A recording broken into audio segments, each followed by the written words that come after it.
狗子打呼噜，吵得我睡不着觉，我用一句话就解决了。连续高强度工作了好几天，好累呀，终于可以躺在床上舒服睡个觉了。关灯闭眼没多久，就被大馒头的呼噜声给惊醒了。我真是火大，好不容易可以睡觉了，让大馒头给我整醒了。我蹲在大馒头身边，用死亡眼神盯着他。他发现了我的存在，睁开眼，感受到了我的愤怒。他有点不好意思，转了过去。呼噜声停止了，我终于可以睡觉了。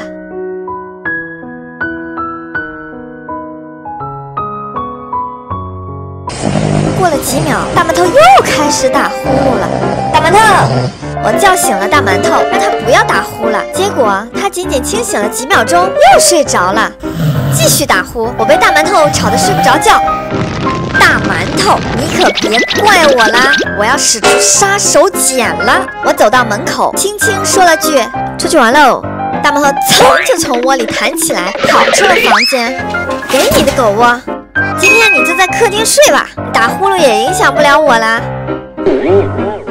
我以为我终于可以睡个安稳觉了，结果第二天天刚亮，大馒头就嚎叫，又把我吵醒了。